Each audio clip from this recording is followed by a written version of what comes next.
Good morning, early birds. Well, this morning we're going to have a look at probably the most popular football code in the world, soccer. We're going to learn a little bit about it and the skills that you need to play the game. Early birds. Hi, Mike. Good to see you.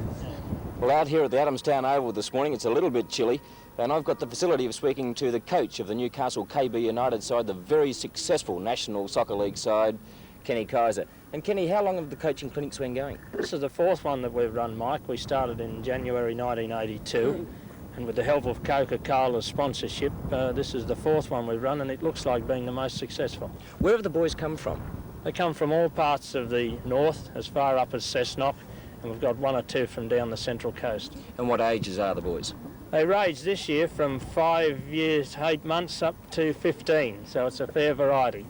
Kenny, obviously some of the important facets of soccer we're going to talk about this morning. Let's touch on one to start with, kicking. And that's probably the most important of the game. The whole game revolves around kicking. If you can't kick the ball properly or you can't get it to your teammate in the correct manner, then you put him under pressure. So we certainly spend a lot of time looking at the correct procedure on kicking. What sort of skills in the kicking field do you teach the boys?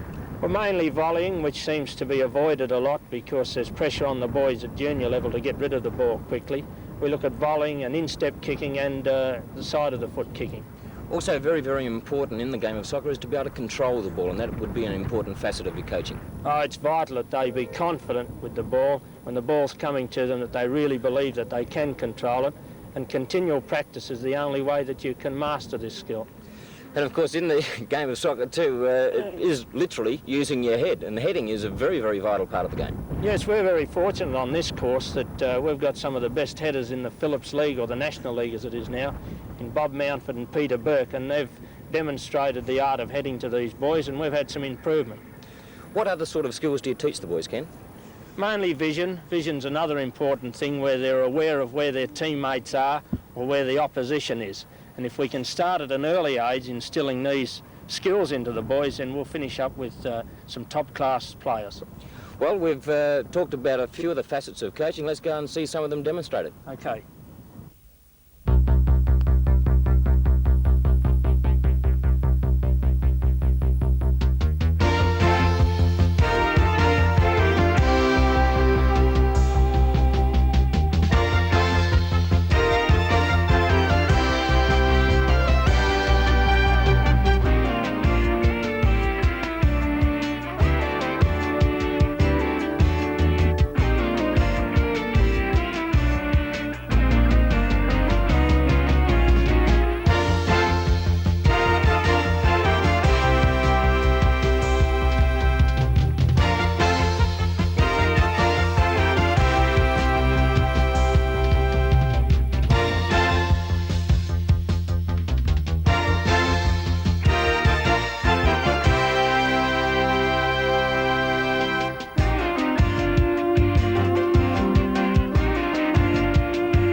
So this is your sports...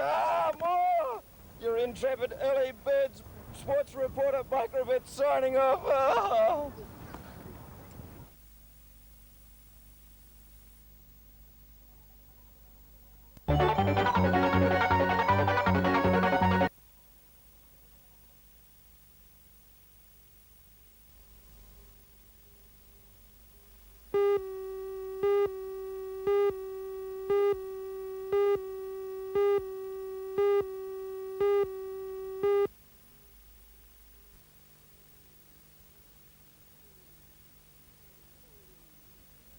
How long have you been doing this, Glenn? I've been making model rockets for about 3 years now. And is it expensive to make? Not really. This particular one here cost about $25 to make. That's not very much. Why is it so cheap? It looks a lot more expensive than that. Well, basically it's made out of cardboard, and you can pick cardboard up from anywhere. Yeah. What about all the wiring? Oh, I picked that up from around home. What's it sitting on here? Oh, it's just a polyurethane launch pad to stop it setting the grass on fire. Oh, right. How high do the rockets go normally? A couple of ones I've made have gone to about 3,500, 4,000 feet, but this one should only get to about 1,000 feet, all being well. And what sort of speed would they travel at? The fast ones go around about 450, 500 knots. That's pretty fast for a little rocket. That is pretty fast, isn't it? Yeah. Gee. Well, I think we should go and see if this is going to work. Good idea. Okay.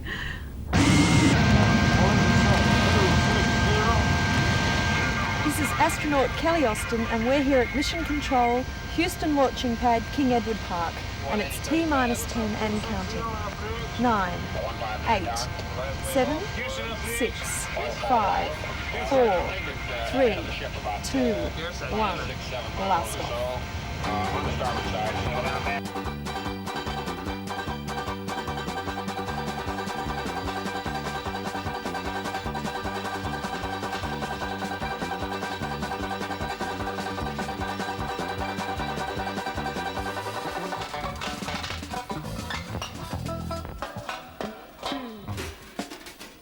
Three, two, one, zero.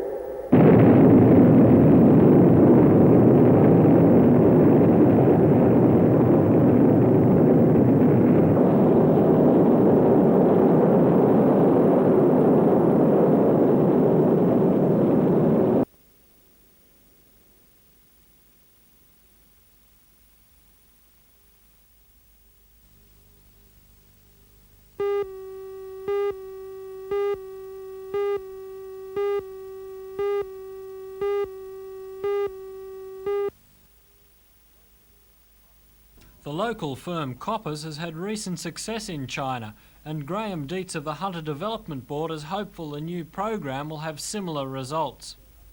Well, with China, we're not looking at the wine industry, we're looking at manufactured industry. And it's a big market, it's a huge market with 1 billion people, and we're very confident that we have the expertise here to be able to export to China. Could this be seen as a turning away from the traditional European markets? No, I think there's a lot of reality being faced, Matthew, that we have in fact last year looked at going into the European and the EEC markets, and a lot of people of the region have indicated it's a bit like taking coals to Newcastle. So we have come closer to home to Southeast Asia, China, Japan, west coast of America. There's an excellent market in terms of numbers of people, and we feel that's the market we must be hitting for.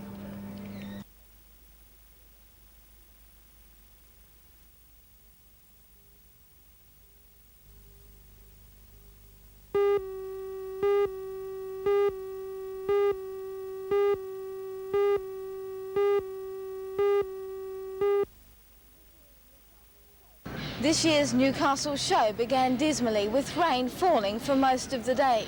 But even if the rain continues, organisers are confident that attendances will be good. A lot of people get worried about rain. I'm more worried about hot weather, especially in this area with lovely beaches. People take off immediately when it's a very hot day to the beach. With a bit of rain to cool it down, and say, well, it'll settle before long, and you've still got them. But Newcastle people have indicated, I've been here 20 years as ringmaster and president, and they still support their share. So you don't think the rain's going to keep people away? No. The crowd at the showground this afternoon was noticeably thin. In normally crowded Sideshow Alley, rows of rides, shooting galleries and laughing clowns were virtually deserted. In fact, many of the showmen didn't even bother to open. The exhibition rooms, however, were a different story. For many people, the trade and industry displays provided an opportunity to shelter from the rain and to be entertained at the same time. The uncluttered atmosphere also allowed people to shop for anything from shells to show bags at a leisurely pace. But the uncrowded conditions are unlikely to last very long. The rain is expected to clear tomorrow, making way for record attendances at the weekend.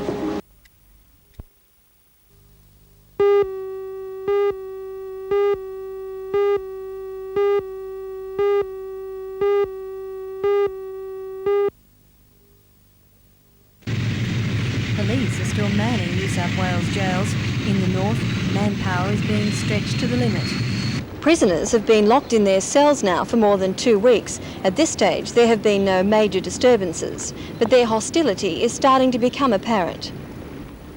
In a letter addressed to a Taro woman, one inmate describes jail life during the strike. Quote, "Every time the prison officers go on strike, we the prisoners are put on food rations and expected to go on special diets." But The prisoner also likens the situation to being treated as a hostage. Bitterness like this has not boiled over yet, but how long can prisoners remain locked up? Police manning the jails fear that something might happen soon if there's no return to work. And at the moment there's little sign of that through arbitration talks. The results of today's meeting in Sydney will be put to a mass meeting of prison officers on Friday.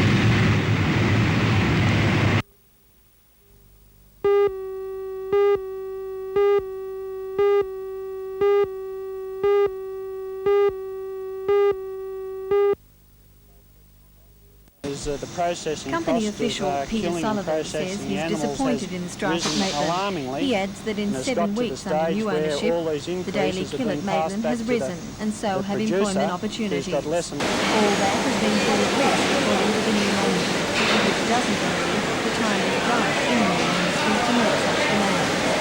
The union disagrees. Meat employees at Maitland say their conditions have been slowly eaten away, and whilst they had agreed to make concessions to get the plant back on its feet, they're not prepared to go this far. They are prepared to give to a certain extent, but they feel that they have been pushed too far. They feel that after all, they are working for a company, the production has increased, they believe it's on the improve, and they want a certain amount of that action. What would get the men back to work? While the union compares conditions across different Maitland, company officials argue that the Gosford Mill agreement is the result of 16 years of collective bargaining, which covers a workforce of 750 people, killing 4 times the amount that Maitland does each day. The company says the conditions will improve at Maitland once it becomes a viable proposition.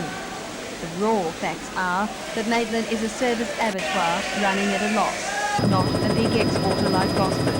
If the union's claims are met, Maitland's ability to compete in such a restricted market may be jeopardised, according to the new operators. The strike at Maitland Meatworks goes before the Arbitration Commission in Sydney on Friday.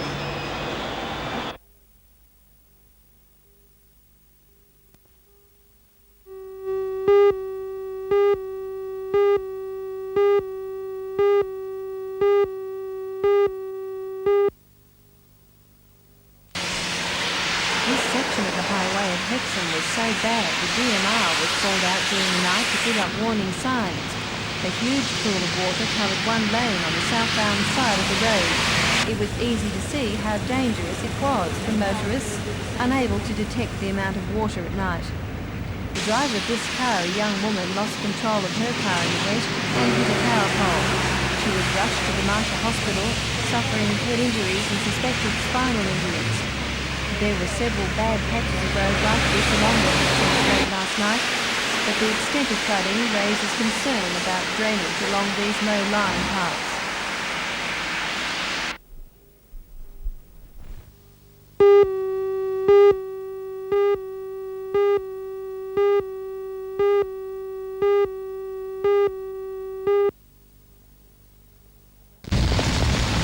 A Brambles tanker carrying at least 30,000 litres of chemical methyl acrylate began leaking some of its load on the highway. A couple following the tanker became headachy and sick. Police stopped the tanker away from the built-up area. However, residents in the nearby vicinity were advised to leave. Rescue officials then began to deal with the dangerous situation. The volatile, flammable chemical was leaking out of one of the 6 compartments in the tanker at the rate of about 70 drops a minute. Even so, firemen had to don protective gear and breathing apparatus to get anywhere near the tanker. Chemical safety experts managed to transfer the chemical from the leaking compartment to another on the tanker. Close to midnight, the road was still blocked to traffic as the clean-up continued. The situation is back to normal this morning.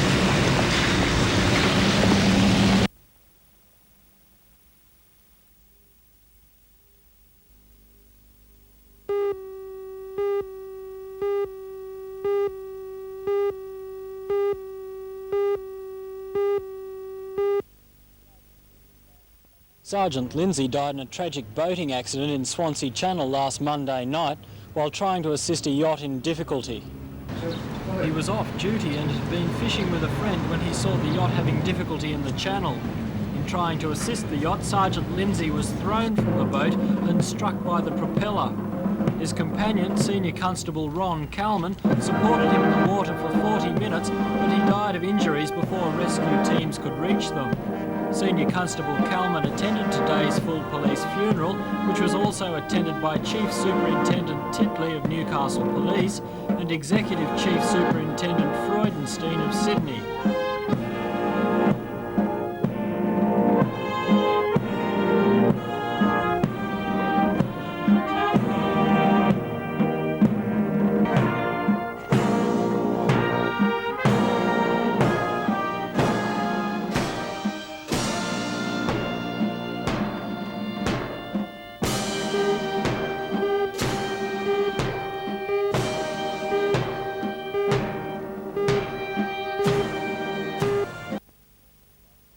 Peter Burke and Craig Mason have been two signings that I'm very interested in getting. It's been a season of pretty tough start for a coach. I'm getting used to that, Lee. I've had it 2 years in a row, but that's behind us now. We've got to get on with the job and we've got to produce the goods on the park. How hard is it to get out of your mind that the good kids, not only in soccer, but in other sports in Newcastle, seem to wander down the road on a regular basis? It's been in my mind for years, and I wish whoever could, administrators or the public, can stop the one flow to Sydney as soon as possible. When do we see KB on the park?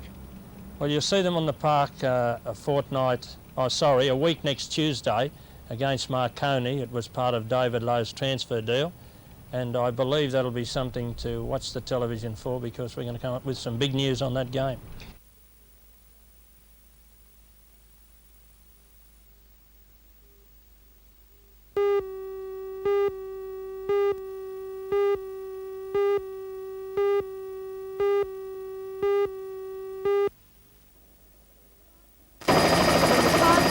Businessmen bought this 60-hectare property from McWilliams.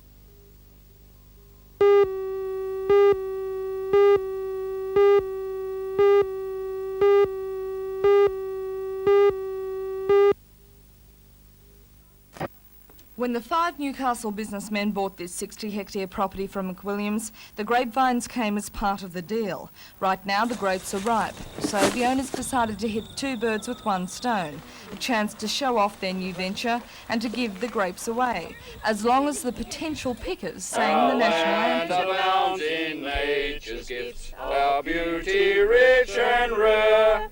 In history's page, let every stage advance Australia fair. It also gave Newcastle businessman Ozzy Stone the chance to talk about his 20-year-old dream.